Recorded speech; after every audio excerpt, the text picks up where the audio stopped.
Alors, sous ma vidéo, donc flamme jumelle versus psychologie, il y a un autre commentaire qui est hyper intéressant de Stéphanie Zweig, qui touche à un point hyper clé dans la guérison, et c'est un sujet qui est en train de devenir de plus en plus, on va dire, public dans le monde de la thérapie. Il y a pas mal de psychologues qui commencent à en parler justement. Et c'est ce qui fait qu'il y a plein de gens qui sont encore bloqués alors que ils ont déjà compris plein de choses. Et que ça bouge, mais pas vraiment. En tout cas, pas autant qu'on voudrait, pas aussi rapidement qu'on voudrait. Et que du coup, on va se retrouver avec des adages du style guérir prend du temps, etc., etc. Parce qu'il y a un chaînon manquant dont on va parler dans cette vidéo. Alors, le commentaire de Stéphanie dit la chose suivante. La croyance dans laquelle j'ai du mal à me détacher, parce que je pose une question du coup dans les commentaires, et donc c'était en gros de quelle croyance vous avez du mal à vous détacher, puis elle dit donc du coup, la croyance de laquelle j'ai du mal à me détacher, l'attachement à mon autre est un filet de sécurité pour ne pas tomber dans le vide. 3 petits points. La réalité, 2 points, c'est l'attachement qui crée le sentiment de vide dans lequel je risque de tomber si je lâche l'attachement. Et donc la personne dit, c'est un paradoxe, en vrai il n'y a pas de vide, je peux me reposer sur mon centre pour me détacher. Et là, c'est là que ça devient hyper intéressant, Stéphanie qui dit, malgré la conscientisation, difficile de passer du côté du lâcher-prise total. Après elle dit, j'ai aussi un autre truc pour conscientiser. Si on croit en la destinée, en le retour du runner, 2 points, pourquoi choisir le chemin de plus grande souffrance ? L'attachement te met dans un chemin rempli de ronces qui t'écorchent les pattes et le reste, enfin tout quoi. Et à côté, il y a le chemin sans attachement et donc sans souffrance, entre parenthèses, au contraire, donc le chemin contraire. Si tu crois vraiment que tous les chemins te mènent à la réunion, arrête de marcher dans les ronces. Voilà, bisous. Fin du commentaire donc de Stéphanie. Alors, il y a plusieurs choses à dire dans ce commentaire parce que c'est hyper intéressant, c'est assez rare d'avoir des commentaires comme ça. Donc ça c'est cool parce que ça va permettre de parler donc de différentes choses et notamment du point qui est en train d'arriver donc on va dire dans le monde de la thérapie traditionnelle, une sorte d'énorme prise de conscience, une sorte d'évolution qui est en train de se passer, qui était déjà là depuis pas mal de temps mais qui commence à se répandre et c'est hyper important de le comprendre pour finalement de passer d'une étape A à une B, à une C, etc. Donc la personne, dans son commentaire, conscientise. L'attachement à mon autre est un filet de sécurité pour ne pas tomber dans le vide. Puis elle rajoute, la réalité, c'est qu'en fait, l'attachement, il crée le sentiment de vide dans lequel je risque de tomber si je lâche l'attachement. Et donc ça, c'est un paradoxe. Puis en fait, du coup, elle dit, en vrai, il n'y a pas de vide, je peux me reposer sur mon centre pour me détacher. Et la phrase clé du commentaire, c'est celle-là. Malgré la conscientisation, difficile de passer du côté du lâcher-prise total. Et cette phrase-là, elle est clé. Et oui, c'est normal que ce soit difficile de passer du lâcher-prise total parce que c'est vraiment ça qu'il faut comprendre. Et c'est ce qui est à la fois dérangeant pour la personne dans le parcours de guérison. Quand on est dans un parcours de guérison, effectivement, on pourrait dire la première étape, ça va être comprendre, conscientiser, se rendre compte, reconnaître que X, Y, c'est-à-dire nos flots de pensée, nos mécanismes, notre logique, le pourquoi du comment que l'on fait X, Y. Étape hyper importante. Dans cette étape-là, que je vais appeler le bloc 1, pour dire qu'il y a plusieurs niveaux. Par exemple, ici, je vais juste garder la première phrase, je ne vais pas relire tout le commentaire, mais la personne dit « L'attachement à mon autre est donc un filet de sécurité pour ne pas tomber dans le vide. » Là, c'est étape 1, c'est-à-dire que la personne se rend compte qu'il y a ça. Okay, le niveau 2, on pourrait dire, dans ce bloc numéro 1, c'est se rendre compte des avantages et des désavantages à avoir. Cette phrase ou ce programme qui dit finalement je m'attache à mon autre comme un filet de sécurité pour pas tomber dans le vide.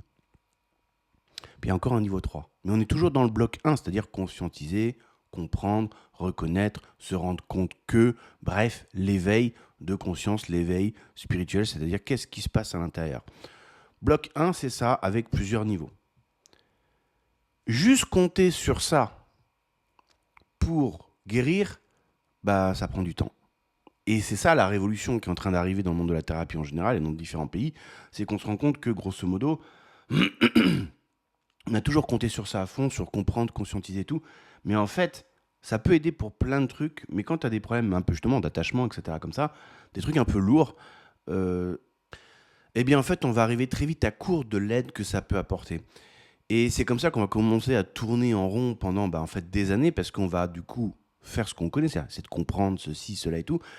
Mais ça débloque plus vraiment, en fait. Et moi, je vois en clientèle combien j'ai de clients et de clientes qui me disent, bah voilà, bah, je suis au courant, j'ai ci, j'ai ça, j'ai la dépense affective, hein, et ils me font tout un descriptif de ce qu'ils ont, l'immérence, nanan et tout. Et ils me disent, mais pour autant, c'est encore là, j'arrive pas à m'en dépêtrer. Et je leur dis, oui, parce qu'en fait, tu as utilisé le bloc 1, ce qui est nécessaire, ce qui est super important, et c'est la première étape. Sans ça, quand tu connais pas le bloc 2, bah, et sans ça, tu vas nulle part, en fait. Donc, tu es obligé d'utiliser la conscientisation, comprendre, etc. Mais après, il y a le bloc 2. Le bloc 2, c'est quoi? Bah, regardons par exemple cette phrase-là, qui dit l'attachement à mon autre est un filet de sécurité pour ne pas tomber dans le vide. Alors, je ne vais pas relire tout le commentaire, on va dire qu'il y a juste cette phrase-là pour que ce soit plus simple, pour l'exemple. Cette phrase-là, pour moi, c'est une ligne de code. C'est un programme. C'est-à-dire, c'est une volonté, un vouloir de l'ego mental. Et l'ego mental, il veut quelque chose. Il veut s'attacher donc au runner, qui devient alors un filet de sécurité, parce que l'ego mental a peur de tomber dans le vide. Okay, donc ça va influencer le comportement de la personne. On pourrait dire c'est la courroie qu'il y a sous le capot quand on le soulève. Mais ce qu'il faut aller regarder, c'est le réservoir d'essence qui fait tourner toute la machine. C'est-à-dire les charges émotionnelles qui rendent cette ligne de code fonctionnelle, qui la rendent active. Parce que l'attachement à mon autre est un filet de sécurité pour ne pas tomber dans le vide. Je te garantis que l'ego mental, il est chaud patate pour ne pas tomber dans le vide. Donc du coup, lui, il va pousser sur l'attachement, qui est pour l'ego mental sa solution. Donc l'attachement à qui? Au runner, qui devient la boîte de sauvetage, parce que l'ego mental, il est persuadé qu'il s'il fait pas ça, il va mourir. Donc du coup, il s'accroche à fond à l'autre, et ce qu'il fait, il le fait bien, et même trop bien d'ailleurs, pour survivre. Donc c'est un système de survie, en fait, intérieur, qui est faux dans l'absolu, puisque de toute façon, on va pas mourir, mais l'ego mental, lui, il est un peu con. Du coup, bah, il comprend pas trop que c'est pas vrai, tu vois. Lui, il est persuadé que c'est vrai, tu vois. Mais donc, du coup, lui, il fait bien son taf. Afin de ne pas mourir, je m'accroche comme un gros malade au rocher, comme une moule à son rocher, parce que c'est là que je vais survivre. Et le rocher, bah, c'est le runner, avec la réunion à la clé, le truc, le bidule et tout. Si tu conscientises tout ça, et même là, en écoutant cette vidéo, tu vas dire « Putain, mais c'est un truc de fou, c'est vraiment ça ». Il y a certaines personnes, effectivement, le simple fait d'avoir cette information, ça va être genre une grosse prise de conscience, et puis ça peut permettre de lâcher. Pour d'autres, ils auront toujours le problème dans 6 mois. Pourtant, ils ont compris, ils ont entendu, ils ont fait putain, je reconnais. Mais oui, c'est exactement ce qu'il dit. Oui, mais t'as toujours pas touché au réservoir. Faut prendre un petit tournevis et percer un peu le réservoir pour que l'essence, elle tombe sur le sol. Et du coup, le moteur, il va s'arrêter tout seul. Et ça, c'est l'étape 2, c'est le bloc numéro 2, c'est la désactivation neuroémotionnelle, régulation du système nerveux, t'appelles ça comme tu veux. En fait, c'est... On va effectivement... Bloc 1, comprendre pour savoir quels sont les différents programmes, donc volonté de l'ego mental. Parce que c'est Stéphanie, elle se dit pas, tiens, ce matin j'ai rien à foutre, tiens, je vais m'attacher à mon autre comme un filet de sécurité, juste pour pas tomber dans le vide. Non, au niveau de la conscience, nous, on fait pas ce genre de choix. On est parasité par ces vouloirs et ces choix de l'ego mental. Et en conscientisant, on se rend compte de ce qu'il y a ou pas sous le capot. Donc là, Stéphanie, elle se rend compte de ça. Mais tant qu'on va pas toucher les charges émotionnelles, juste avec le bloc 1, la compréhension, l'éveil de conscience, etc., se rendre compte des choses et tout, ça fait bouger les choses, mais c'est extrêmement lent. Parce que, et c'est pour ça que dans le parcours, notamment flamme jumelle ou même anxieux évitant, on va dire c'est l'autre ou rien. C'est-à-dire qu'on sent que c'est l'autre ou rien, qu'il y a que... En fait, c'est très binaire, quoi. Et que pour l'autre, on est extrêmement motivé, et que si c'est pas l'autre et qu'on peut pas parce que l'autre revient pas, ou l'autre n'a pas envie, ou que c'est impossible comme relation, et dans ce cas-là, on se verrouille à l'intérieur. Mais ça, c'est pas un choix que l'anxieuse ou l'anxieux a fait. C'est le résultat d'un choix qui a été fait par l'inconscient que l'anxieux ou l'anxieuse se rend compte. Il a l'impression que c'est son choix, mais c'est pas son choix. Par exemple, l'anxieux qui est à fond sur son évitant, quand tu lui dis te pique pas le bras pendant 3 semaines, il n'y arrivera pas. Il sera obligé de penser à l'autre. Il sera obligé de stalker son Instagram, etc.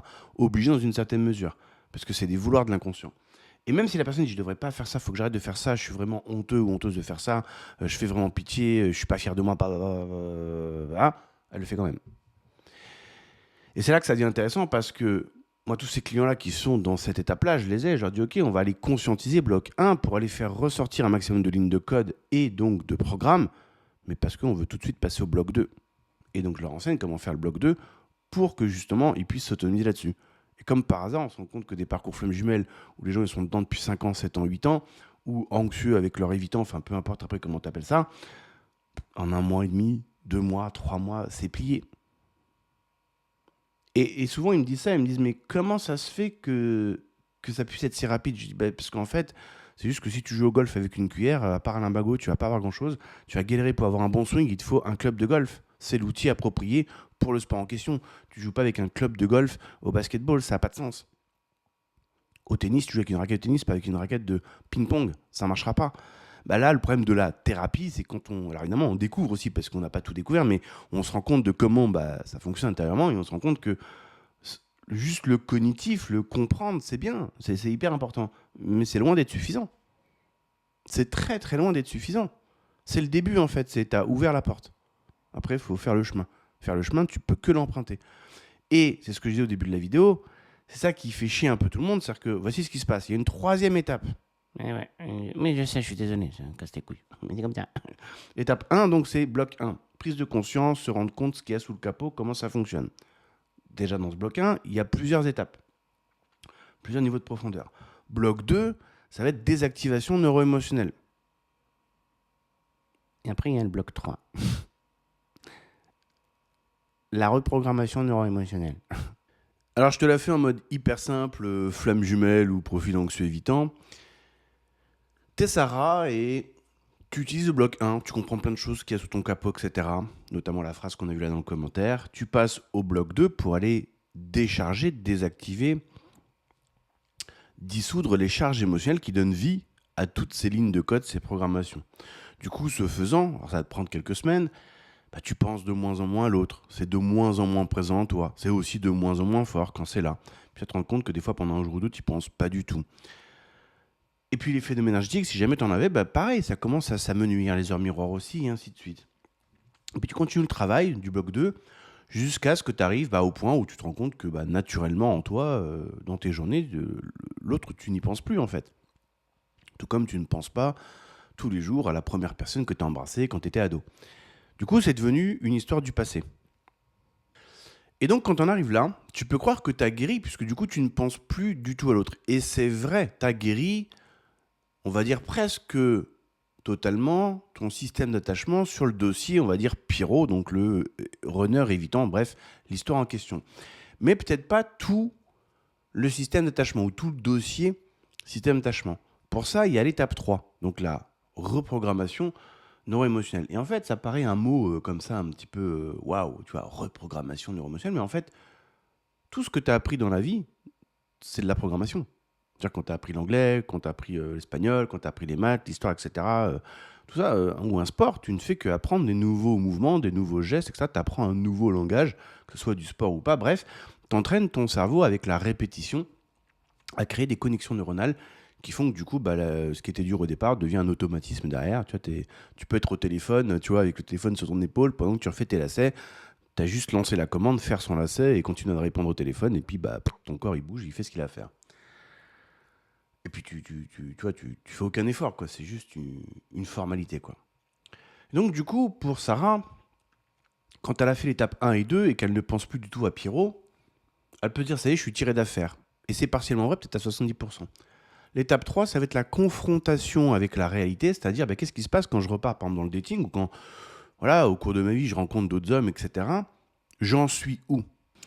Et c'est cette étape 3 qui fait peur, entre guillemets, à plein de gens, parce que ça va demander d'être authentique avec soi-même, parce que même si Sarah, par rapport à Pyro, elle a tourné la page, elle a peut-être encore un 5, 10, 15, 20% de son système d'attachement à modifier. Et il sera vraiment modifié que si on se confronte à la réalité pour savoir comment moi et mon système d'attachement, c'est-à-dire mon mental ego, comment on réagit, ou comment elle réagit à ce qui se présente devant nous. C'est-à-dire, tous les choix qu'on fait qui fait que du coup, on s'est retrouvé devant ces personnes-là, et sur ces personnes-là, sur qui on s'arrête.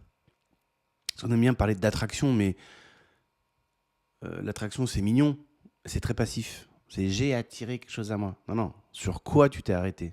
Ça, c'est vachement plus important. Parce que sur 10 personnes que tu rencontres, comme par hasard, tu vas cliquer, et donc t'arrêter, et donc choisir, et donc sélectionner un profil runner. Que tu vas te rendre compte plus tard qu'il est un profil runner, mais il n'y a que toi qui l'as choisi. Pourquoi? Parce qu'il n'y a que toi qui as écouté ton ego mental, qui t'a dit « Ah, regarde, comment on s'entend trop bien, c'est un truc de fou !» Et là, tu dis « Ah ouais, vas-y, viens, on y va. » Ouais, et résultat des courses, 3 semaines, 6 mois après, tu te rends compte que c'était un profil runner. Et du coup, c'est là que ça devient intéressant.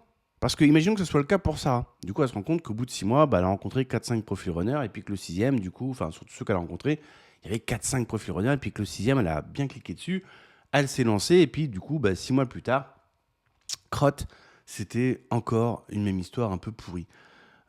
Et ça a bien démarré, mais c'est nettement moins fort qu'avant. Bah là, au moins, elle a une vérité terrain, c'est-à-dire, ok, j'ai tenté l'affaire, ok, j'ai continué d'écouter des signaux intérieurs qui m'ont dit que c'était la bonne personne, etc. En même temps, bon, j'ai pas trop envie de challenger le truc. Je me suis dit qu'allez, c'était bon, c'était réglé.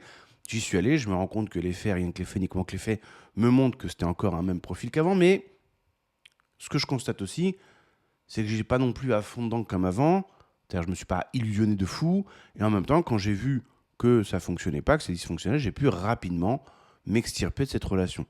Donc là, elle peut voir, ok, je reclique dessus. Mais en même temps, je me floue pas totalement dedans, ou je m'aveugle pas totalement dedans, et puis si ça marche pas, je me rends compte que je peux m'en aller. Et ça, elle peut comparer avec avant. Avant, c'est elle galérait pour s'en aller 5 ans plus tard. Même quand elle n'avait pas de nouvelles, elle galérait, elle était encore en train de penser à l'autre. Elle a dit juste, bon ok, j'ai tenté, j'ai vu que c'était similaire, ça marche pas, je m'en vais. Et là, elle a une sorte de check-up sur où elle en est. Donc là, elle peut dire, ok, maintenant que j'ai compris comment on fait le bloc 1 et le bloc 2, du coup, là, je vois les 2-3 trucs que j'ai encore un petit peu à bosser. Sur mon système tâchement, parce que effectivement, quand l'autre j'ai rencontré, il y avait le côté un petit peu émerveillé, donc j'ai un peu fermé les yeux parce que c'était mignon, c'était sympa, etc., mais que j'avais vu qu'il y avait 2-3 trucs. Bon, j'y suis allé quand même, je me suis rendu compte. Ok, donc je vois comment je fonctionne à l'intérieur. Bloc 1, ma mécanique intérieure, le sentiment d'évidence et tout. Bloc 2, je sais sur quoi travailler maintenant. Bloc 3, je vais me reconfronter à la réalité.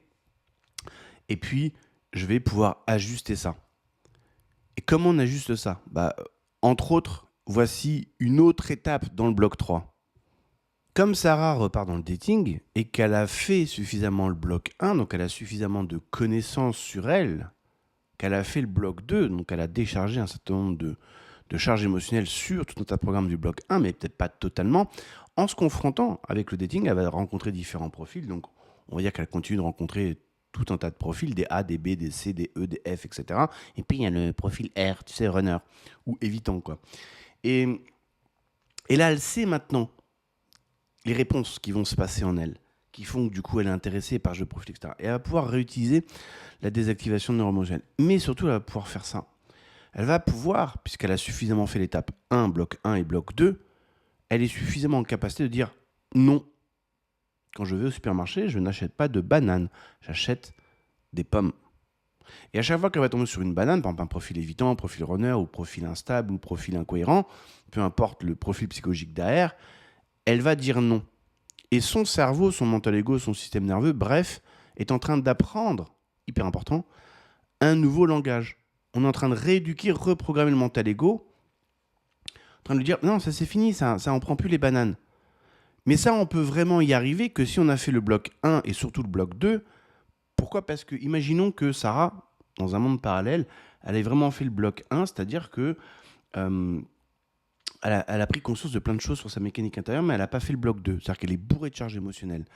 Même si elle essaye l'étape 3, et c'est pour ça que c'est long, que c'est souffrant, que c'est compliqué, et que beaucoup de gens, finalement, décident d'être c'est soit le runner, soit rien, parce que, ou soit l'évitant, soit rien, parce que si on va dans la confrontation terrain, très souvent, alors c'est pas pour tout le monde, mais là je vais parler de ce cas-là, parce que je le vois quand même régulièrement, les charges émotionnelles poussent tellement fort que même si on dit non, finalement l'inconscient est plus fort que nous. Et du coup, ça devient très compliqué d'arriver à faire des choix, c'est-à-dire qu'on sait que c'est pas la bonne personne, on sait que machin, on sait qu'on retombe dans le panneau, mais on y retombe quand même, tu vois. Alors que quand tu as fait l'étape 1, le bloc 1, puis le bloc 2, et que là, tu reviens donc dans le bloc 3, donc confrontation terrain, et que ça pousse encore un peu, mais ça va, il reste plus que du 5 ou 10% ou 15%, t'as vu, tu sais, tu peux continuer de désactiver, mais tu peux faire maintenant le choix différent, de dire stop, on ne prend plus ce genre de profil. Maintenant, on va chercher de la pomme. Et en faisant cette répétition-là, on est en train de créer des connexions neuronales dans le cerveau, donc une rééducation. En fait, c'est confrontation avec la réalité et choix différents par rapport à la réalité. Comme dans n'importe quel sport, en fait. Par exemple, si tu fais, je sais pas, un sport de main et que tu veux t'améliorer, tu vas faire exactement la même chose. Hein. mais avec un mouvement, un revers, un coup droit, un service. Tu vas faire ça tout le temps et tu vas réapprendre constamment à ton cerveau, dire non, non, non, il faut que là, je sais pas, tu fasses un mouvement des hanches, il faut que là tu fasses ci, il faut que tu l'apprennes plus tard. Enfin, tu réajustes en fait, tu es en train d'apprendre un nouveau mouvement. Mais là, c'est pareil, sauf que, et c'est ça le point important, ici, tu le fais avec ton système d'attachement, donc ta perception de l'amour, donc tous les comportements qui, jusqu'à présent, ont été tiens par rapport à ta vision de l'amour, à ce que ça te fait ressentir dans ce que toi t'appelles une relation sentimentale amoureuse. Et en fait, c'est tout ça qui va se modifier, qui va se transformer. Et donc, intérieurement, on va avoir soit de l'attachement, soit de l'aversion à changer ça, parce que c'est beaucoup plus intime. Ta vision de l'amour, c'est la tienne, tu vois ce que je veux dire. Même si elle fonctionne pas de ouf, dans le cas Renard Chaser, par exemple, ou Évitant Anxieux, bah, c'est quand même la tienne. Et du coup, il y a quand même un inconnu. L'inconnu dit oui, mais si je lâche ça, du coup, il me reste quoi derrière? Bah, le vide. Non, il y a la redéfinition de ce que toi, tu vas choisir de vivre. Donc, c'est à toi d'aller imprimer dans ton mental ego une vision, une manière de faire, ou une manière de vivre l'amour. Bref, dans les grandes lignes, je fais très blanc, très noir, pour que ça soit simple à comprendre. Mais là, l'idée à comprendre, c'est un système d'attachement, c'est beaucoup plus intime, vu tout ce que ça implique autour, que de changer un mouvement, par exemple, au ping-pong. Si tu kiffes le ping-pong. Si tu kiffes pas, bah, personne n'est parfait. Mais si tu kiffes le ping-pong, bah, changer un mouvement, ça te paraît logique, quoi, parce que tu veux progresser, tu veux que ta balle elle aille bien sur la table, etc. Donc, tu te poses pas ces questions-là. Système d'attachement, tu risques d'avoir pas mal de freins. Parce que tu as l'impression que c'est changer qui tu es. Et c'est un peu vrai, mais c'est aussi un peu faux. Parce que qui tu es, ça bouge pas, tu es la conscience, voilà, qui a un système d'attachement, qui a des aversions, qui a des résistances, qui a des croyances positives, qui a des croyances négatives. En fait, c'est comme si toi, tu avais un énorme sac à dos, et ce qu'il y a dans le sac à dos, tu considérais que c'était toi. Bah non, c'est des trucs dans ton sac à dos qui étaient peut-être pas là il y a 6 mois, et puis qui maintenant qui sont là, et qui sont peut-être plus là dans 6 mois. Tu vois, ton appartement, c'est pas toi. C'est ton chez toi, mais il y a plein de gens qui déménagent. Et cette étape 3, c'est celle qu'on redoute souvent parce que c'est celle qui va nous pousser finalement par effet miroir et confrontation et clarité de devoir changer en fait des choses en nous qui sont souvent associées à une identité, à qui on est. Alors qu'en fait, c'est encore un système de croyance parce que qui tu es n'a pas à changer et ne changera pas. Par contre, les attributs qu'il y a autour, oui, effectivement, ça peut changer. Et le truc, c'est que la confrontation avec la réalité, elle est assez cash ou brutale ou froide dans le sens où les choses sont comme elles sont, les situations sont celles qui ont été, et si ça plaît pas, nous, on peut toujours un peu dévier, éviter, nier, bloquer, se raconter des cracks. Exemple, imaginons que Sarah, pendant un an, on va dire qu'elle a un niveau de conscience moins élevé que ce que j'ai raconté avant dans l'audio, et puis, au bout d'un an, elle se rend compte que, rencontre pratiquement que des profils runners, que les profils, on va dire, avec qui elle a eu une aventure, où elle a tenté quelque chose, à chaque fois, bah, c'est un profil runner. Bah, ça va être un constat de ce qu'elle a vécu pendant un an. Mais ce constat est le constat. Maintenant, il y a comment on va interpréter le constat. Et là, on peut partir dans, ouais, c'est la source qui veut que, c'est l'univers qui veut que, c'est parce que je suis damné, parce que le karma, parce que blablabla, ou alors, là, on va continuer à se raconter des cracks et le changement va être compliqué parce que finalement, on n'est pas dans une explication qui dit, bon, ceci est, mais ceci ne me convient pas.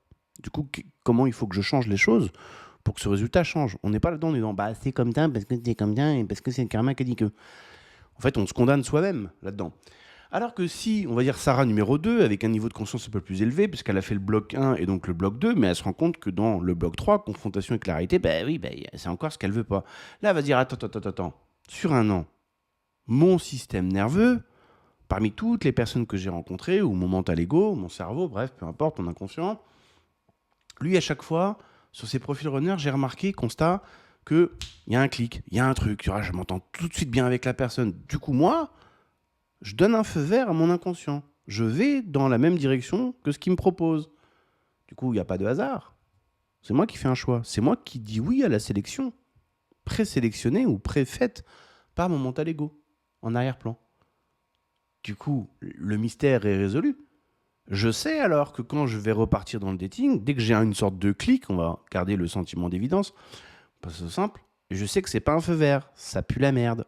Donc du coup, comme je connais le bloc 1 et je connais le bloc 2, c'est la technique de libération émotionnelle, bah du coup, dès que j'ai un sentiment d'évidence pour le prochain gars que je vais rencontrer, bah, je vais aller libérer cette évidence et je vais faire le choix de partir dans le bloc 2 par rapport à ça. Puis on va se rendre compte que comme par hasard, je suis plus intéressé par cette personne. Et là alors, on va pouvoir faire, du coup ce que je dis avant, le fameux bah non, je ne prends pas ça, je ne prends plus ça, plus de bananes, c'est fini, je ne prends que des pommes. Et du coup, peut-être que là, Sarah va se rendre compte qu'elle n'a pas défini pour elle ce que c'est qu'une pomme. Donc du coup, le mental ego, il ne peut que cliquer que sur ce qu'il connaît. Puisqu'on ne lui a pas donné de nourriture, on ne lui a pas donné une nouvelle image, une nouvelle cible. Donc lui, le mental ego, comme il est un peu teubé, bah, il ne fait que répéter ce qu'il connaît déjà. Et du coup, Sarah, elle se rend compte, elle fait oui, bah en fait, il n'y a pas de hasard. En un, j'ai dit oui à ce que présélectionnait mon mental ego. En deux, je me suis rendu compte que c'est moi qui disais oui à ce qu'il présélectionnait. Donc j'ai désactivé tout ça. Et en trois, bah, je me rends compte que maintenant, c'est à moi de lui donner une nouvelle direction. C'est moi qui, dans Google Maps, lui balance une destination. Sinon, lui, il ne peut pas me balancer le chemin. Donc en fait, je suis aux commandes de ce qui m'arrive.